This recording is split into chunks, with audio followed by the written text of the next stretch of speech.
السلام علیکم دوستو، تو آج میں ایک بار پھر سے حاضر ہوئی ہوں آپ لوگوں کے لیے ایک اچھی سی کہانی لے کر۔ ایسی ہی اچھی اچھی کہانیاں سننے کے لیے اور پڑھنے کے لیے میرے چینل کو سبسکرائب کر دیں، شیئر کر دیں اور لائک کر دیں۔ کومنٹ میں ضرور بتایا کریں کہ آپ کو میری یہ کوششیں کیسی لگ رہی ہیں۔ چلیں جی شروع کرتے ہیں نصیب کا لکھا۔ ان دنوں ہم اپنے آبائی گاؤں دیپال پور میں رہا کرتے تھے اور ہمارے پڑوس میں ظہور احمد رہتے تھے، جن کی ایک بیٹی کی سادگی کی وجہ سے اس کی دادی نے اس کا نام سعدیہ رکھ دیا تھا۔ وہ میری کلاس فیلو تھی۔ اس کو اپنی خوبصورتی پر بڑا ناز تھا۔ وہ کسی کو خاطر میں نہیں لاتی تھی۔ اس کا یہ غرور کسی کو نہیں بھاتا تھا، مگر اس کو احساس بھی نہ تھا کہ وہ کتنی مغرور ہو گئی ہے۔ وہ 4 بہنیں تھیں۔ باجی کی شادی ہو گئی تھی اور اب سعدیہ کا ہی نمبر تھا۔ ماں اس کی شادی کی کوششوں میں لگی ہوئی تھی، لیکن باپ سخت آدمی تھا، اس لیے لوگ رشتہ لے جانے سے بھی ڈرتے تھے۔ اگرچہ وہ بھی سعدیہ کے فرض سے جلد سخت دوش ہونا چاہتا تھا، مگر کوئی معقول رشتہ نہیں مل رہا تھا۔ بالآخر ایک رشتہ آیا، لیکن ماں باپ نے چھوٹی کی شادی کر دی کہ سعدیہ کے لیے کوئی اور رشتہ آ جائے گا، پھر شادی کر دیں گے کہ یہ شکل کی اچھی ہے، اس کے لیے رشتے آتے رہیں گے۔ سعدیہ کے گھر کے سامنے کتابوں کی دکان تھی۔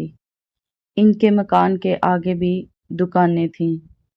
وہ صبح اسکول آ جاتی، مگر دعا کے وقت جب لڑکیاں لائن بنا کر اسمبلی میں جا رہی ہوتی، وہ غائب ہو جاتی تھی۔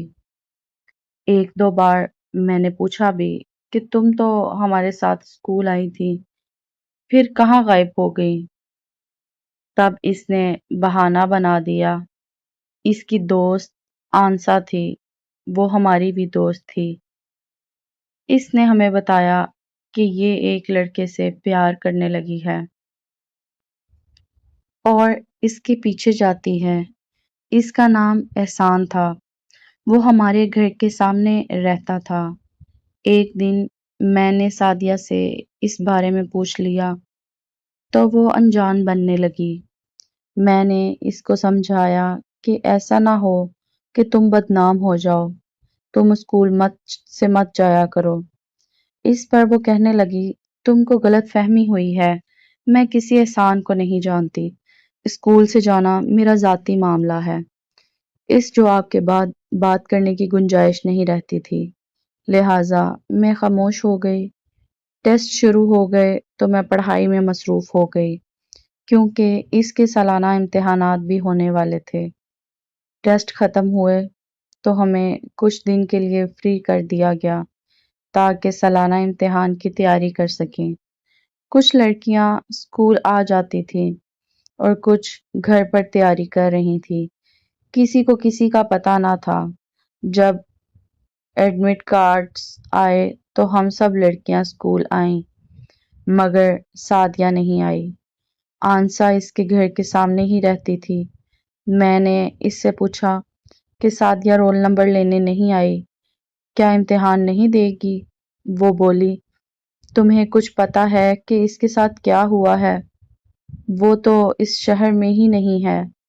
پھر اس نے ہم سب کو بتا دیا کہ اس کے گھر کے سامنے احسان رہتا تھا، اس کا موبائل چوری ہو گیا، اس وجہ سے وہ اپنی دکان پر سونے لگا کہ اور چیزیں نہ چوری ہو جائیں۔ سعدیہ ایک رات اس سے ملنے دکان پر چلی گئی۔ محلے کے کسی آدمی نے اسے دکان میں داخل ہوتے ہوئے دیکھ لیا۔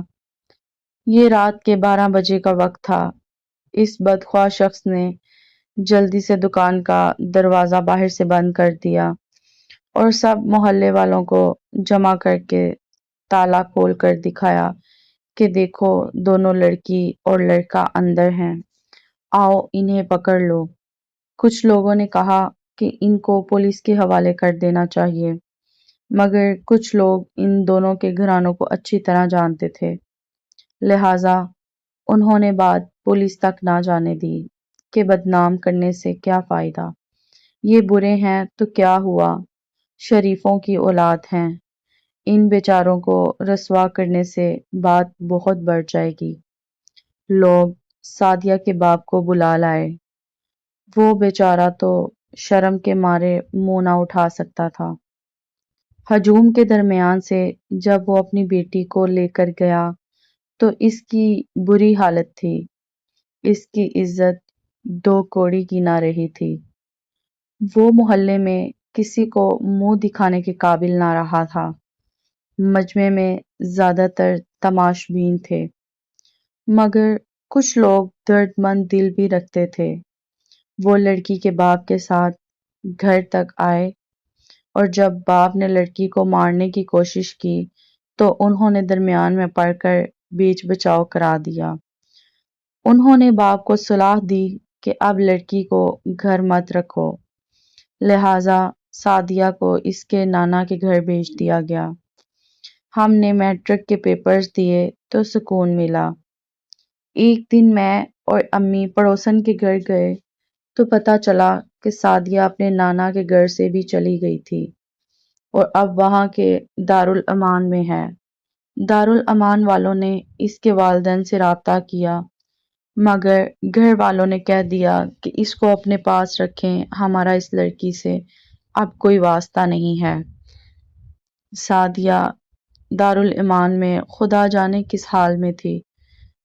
جب سے محلے میں یہ واقعہ ہوا، کافی لڑکیوں کے والدین ڈر گئے اور ان کے معاملے میں پہلے سے زیادہ محتاط ہو گئے۔ خود میری والدہ جو پہلے ہمیں سہیلیوں کے گھر جانے سے نہیں روکتی تھیں، اب کہیں آنے جانے نہیں دیتی تھیں، کیونکہ بیٹی زمانہ خراب ہے۔ تم نے دیکھا نہیں سعدیہ کا کیا حال ہوا ہے۔ گھر میں رہو گی تو محفوظ رہو گی۔ باہر گھومنے پھرنے سے لڑکیوں کا گھروں میں زیادہ رہنا اچھا ہے۔ بھلا ہو سعدیہ تیرا کہ ہمیں تو بالکل قید ناگہانی ہو گئی۔ خیر، وقت گزرتا گیا، ہم نے تعلیم مکمل کر لی، ہم بہنوں کی شادیاں ہو گئیں۔ میرے میاں ہوائی کمپنی میں تھے، اچھی زندگی گزر رہی تھی۔ کبھی کبھی سوچتی تھی کہ جانے کیا ہوا ہوگا سعدیہ کا، دارالامان میں کب تک رہی، اب بھی وہاں ہے یا قدرت نے اس کے لیے کوئی اچھا فیصلہ کر دیا ہے۔ اپنی زندگی کے کچھ فیصلے انسان خود کرتا ہے تو کچھ اللہ تعالیٰ نے اپنے ہاتھ میں رکھے ہیں، اور اللہ کے فیصلے تو بہترین ہوتے ہیں۔ وہ بندوں کی بہتری ہی کے لیے ہوتے ہیں۔ جب اس کے بندے غلطیاں کرتے ہیں اور وہ بھی نہ کبھی میں تو زمانہ ان کو سزا دیتا ہے۔ ماں باپ خفا ہوتے ہیں، کچھ محض سرزنش کر کے بعد میں معاف کر دیتے ہیں، مگر کچھ والدین معاف نہیں کرتے، خاص طور پر بیٹیوں کو۔ جب وہ گھر سے بھاگ جائیں یا کسی سبب ان کی اور خاندان کی بدنامی کا باعث بن جائیں تو انہیں یا تو دارالامان میں پناہ لینی پڑتی ہے یا پھر وہ ظالم زمانے کے ہاتھوں مزید دکھ سہتی ہیں اور برباد ہوتی رہتی ہیں۔ بیٹیوں سے ناسمجھی میں کم سنی کے باعث اگر کوئی غلطی ہو جائے تو بہتر ہوگا کہ والدین ان کو معاف کر دیں اور دربدر ہونے کے لیے نہ چھوڑیں۔ خدا کا شکر ہے کہ حکومت نے ایسی مجبور اور خواتین کے لیے دارالامان بنوائے تاکہ یہ بے سہارا وہاں پناہ لے لیں اور مزید دربدر ہونے سے بچ جائیں۔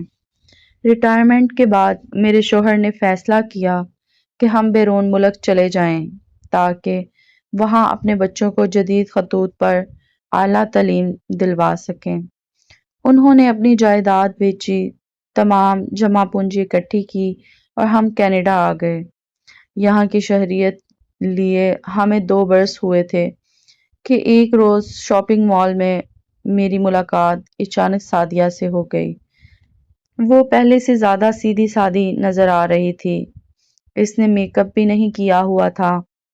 میں نے اسے فوراً پہچان لیا، وہ تو واقعی اپنے نام کی طرح سادہ تھی۔ اتنا وقت گزرنے کے بعد بھی کبھی واقعی اپنے نام کی نسبت سے سعدیہ ہی تھی۔ ہم دونوں آگے بڑھیں اور گرم جوشی سے ایک دوسرے سے ملیں۔ میں نے پوچھا، تم یہاں؟ ہم نے سنا تھا کہ تم دارالامان میں ہو، تمہارا تو کوئی پتہ ہی نہ رہا۔ وہ بولی، یہ سب اللہ کا کرم ہے۔ ابا جان نے مجھے قبول کرنے سے انکار کر دیا تو دارالامان کے سوا کہیں پناہ کا در نظر نہ آیا۔ کافی عرصہ وہاں رہی۔ ایک روز ادارے کے نگراں افسر نے کہا کہ ہم نے تمہارا عرصے تک مشاہدہ کیا ہے، تم بہت اچھی اور نیک چلن لڑکی ہو، ہم ہم چاہتے ہیں کہ تمہاری شادی کروا دیں، اگر تم راضی ہو تو۔ آخر کب تک یہاں رہو گی؟ اس وقت ایک رشتہ میرے پاس موجود ہے، تمہاری زندگی بن جائے گی۔ وقت تیزی سے گزر رہا ہے، شادی کی عمر نکل جائے تو پھر باقی زندگی تنہا گزارنا مشکل ہو جاتا ہے۔ میں نے کچھ دیر سوچا۔ الوی صاحب ایک انتہائی شریف اور اعلیٰ کردار افسر تھے۔ مجھے ان پر اعتبار تھا، ایک باپ کی طرح انہیں درجہ دیا ہوا تھا۔ میں نے فیصلہ ان پر چھوڑ دیا۔ انہوں نے اپنے ایک دوست کے بیٹے وقار سے میری شادی کروا دی، جو کینیڈین نیشنل تھے۔ اس طرح میں یہاں آ گئی اور اب سکون کی اچھی زندگی بسر کر رہی ہوں۔ والدین نے معاف نہ کیا، لیکن اللہ تعالیٰ غفور الرحیم ہے، اس نے میرے لیے اچھا فیصلہ کیا۔ میں یہاں خاوند کے ساتھ خوش اور مطمئن ہوں۔ ہاں، واقعی اللہ غفور الرحیم ہے۔ تو پیارے دوستو، مجھے کمنٹ میں ضرور بتائیے گا کہ آپ کو میری یہ کہانی کیسی لگی، تاکہ میں ایسی اچھی اچھی کہانیاں آپ لوگوں کے لیے اور لے کے آ سکوں۔ میرے چینل کو سبسکرائب کر دیں، شیئر کر دیں اور لائک کر دیں۔ شکریہ۔